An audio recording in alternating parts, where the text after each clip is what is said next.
I'm pretty proud to call Lewy my friend because I haven't met somebody matching this grind. He's been doing this thing since way back. And tonight is a special night. We're dropping through my eyes. Excuse me, Lewy is dropping through my eyes. Ladies and gentlemen, make some noise for Lewy. I'm the type to go take it. I'm not the type to be waiting. I'm the type to do shit in reverse just to do shit my way. I am the type that speaks on what needs to be spoken. I am the type that is blunt. I am not really sure why you would sugarcoat it, cause for me I ain't giving no fucks. What you see is what you get. This is who I am. What you see is what you get. This is who I am. What you see is what you get. This is who I am. This is who I am. This is who I am.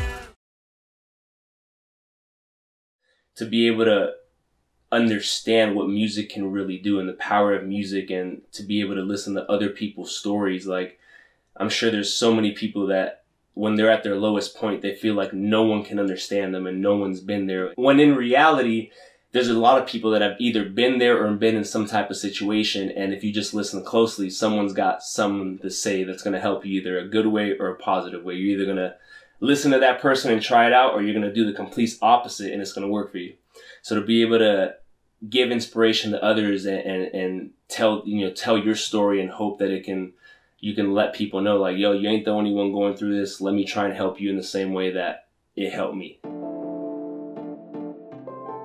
It took a while for me to actually find music. My family actually came from sports. My dad played for the Oakland A's. So I was baseball my whole life, athletics my whole life, and not that I said I had the worst childhood, but I had some rough experiences in my childhood, and I always turned to music to be able to get me past that, just like it's meant for it to do for people. And I didn't really realize what it did for me until I got older. If you know me and like me being an athletic and everything that I wanted to do back then in high school and stuff, like there's no way anyone would ever think that I'd be where I'm at today.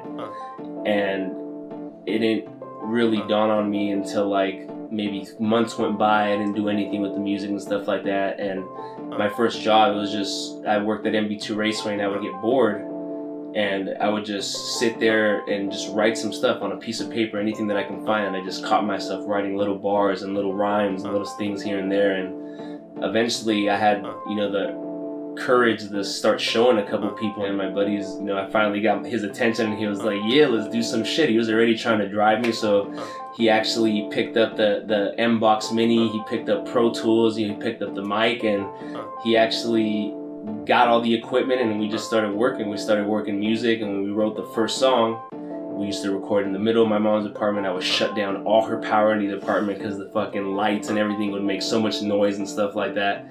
And we would just sit there with the laptop, and he would set everything up, try and figure it out. None of us knew what the fuck we were doing, how to work this program. So he would make it happen, and we recorded our first single, and I was so excited. Like, we actually got it done, and it was dope. He sent it to me, and then the guy disappears. My homie just disappeared for like 2 weeks, and he eventually ended up finding out he got locked up.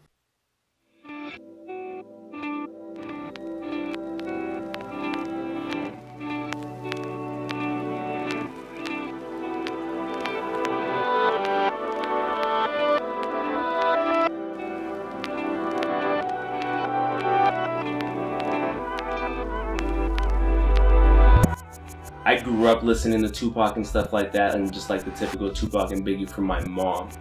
But it didn't mean that's when I loved rap. When I first became a hip hop and rap fan, my inspirations were Eminem, my inspirations were 50 Cent, my inspirations were The Game, and all a little differently in their own way, especially though Eminem being my #1, they tell a story. They're able to, they tell how they're telling their story on how all the odds were against them and how they made it, being able to surpass all that and being able to just show people, like, I did do it. Just because you told me no, that's why I'm gonna go do it. That's the fuel to my fire. It's always been the fuel to my fire.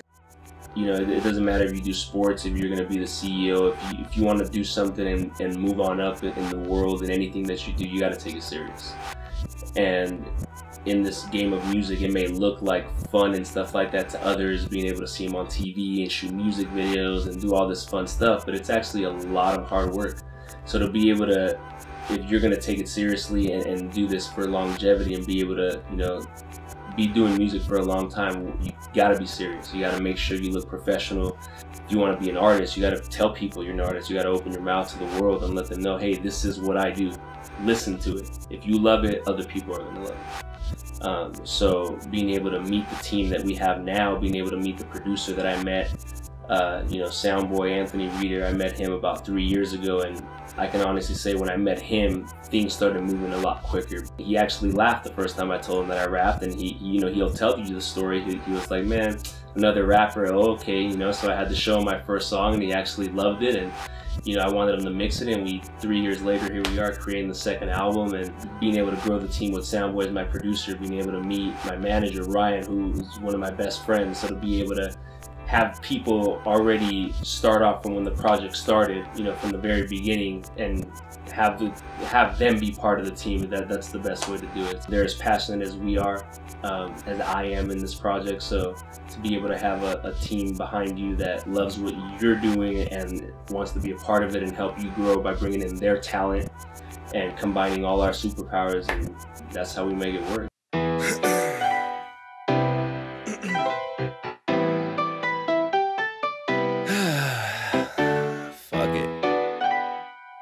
Smoke weed. Let's go. It actually did take a couple years to create this album.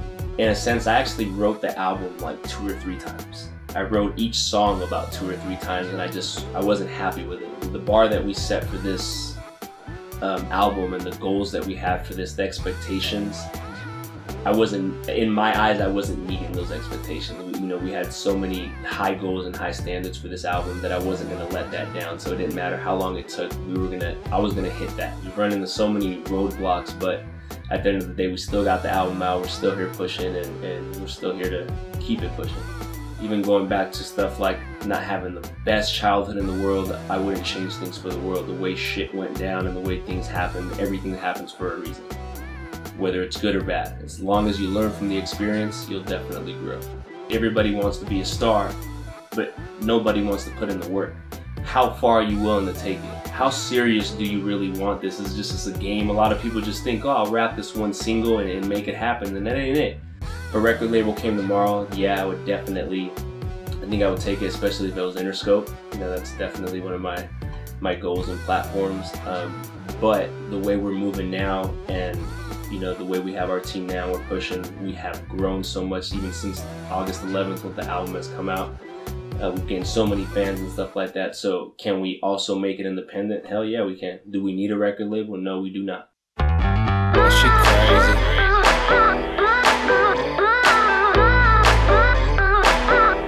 Now you can name the place, I'll be on time. We can celebrate all